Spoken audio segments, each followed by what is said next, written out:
محمد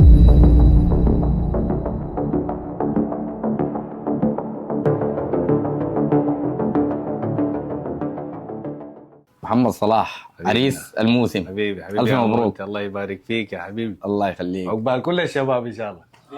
السعودي اولهم. في رمضان بتحب تفطر في البيت ولا في الشارع؟ عشان اول رمضان يعني وانا لا عايز عموما كده عموما. والله في الشارع طبعا بلمة الاخوان واللمة بتاعت الاحبان والاهل، ونحن كسودانيين اللمة دائما فطورنا بكون من اللمة احلى. طيب بعد الزواج قالوا بيمنعوك. ومنعوك نحن حاجه سمعناها. اول 10 يوم طبعا اول 10 يوم ده حق الاولاد، حق المدام، حق الاولاد، لكن بعد ذاك حق الشباب. ايوه.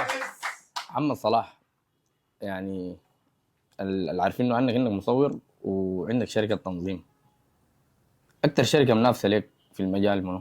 انا منافس نفسي بنفسي يا زول. الحمد لله.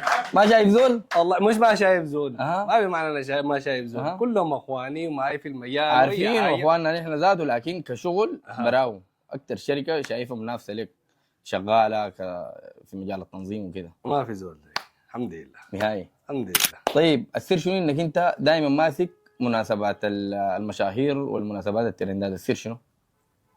والله حب الناس والقبول من الله، عشان كده الناس كلها بتجينا وواظة بنوصل للناس، يعني بنقدر لهم حياتهم من غير ما المعروف يعني انك تحصل مشاكل. والمعروف انك بتعتمد في اختيار التيم على البنات الحلوات. لا عنده علاقة يا زول. لا بناتك كلهم حلوات بس كده؟ والله من الله برضه يعني. من الله.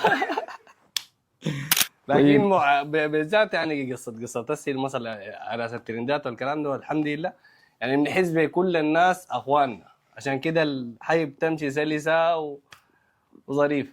السؤال اللي حيعمل لك مشاكل بس تجاوبنا بصراحه، افضل حياه العزوبيه ولا الحياه الزوجيه بما انك انت عريس جديد؟ الله، الحياة الزوجية.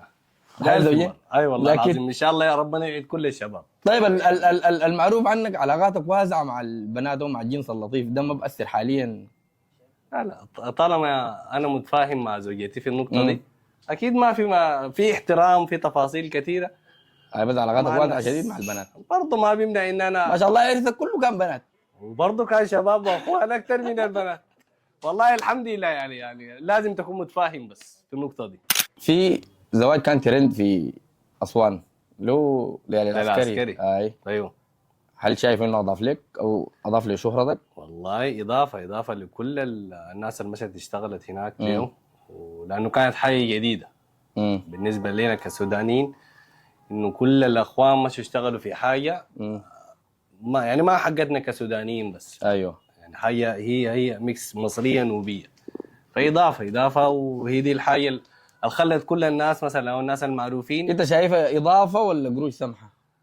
والله قالوا قوطه بصلعه. لا ما في اي بصلعه، كذابين ما هي بصلعه يعني اضافه. هي اضافه كاسم. هاي كالتيم الوحيد اللي كان مختارينه.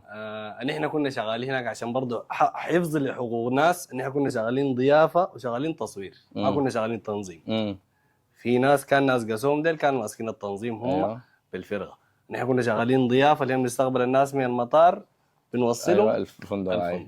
وشغالين التصوير. تمام يا سيدي. هي اضافه. وربنا يحنيك عريس. امين وعرس يا جماعه. والله العرس سمح. العرس سمح والله العظيم. عقبال كل الاخوان ان شاء الله ربنا يعيدكم جميعا ان شاء الله. امين يا رب.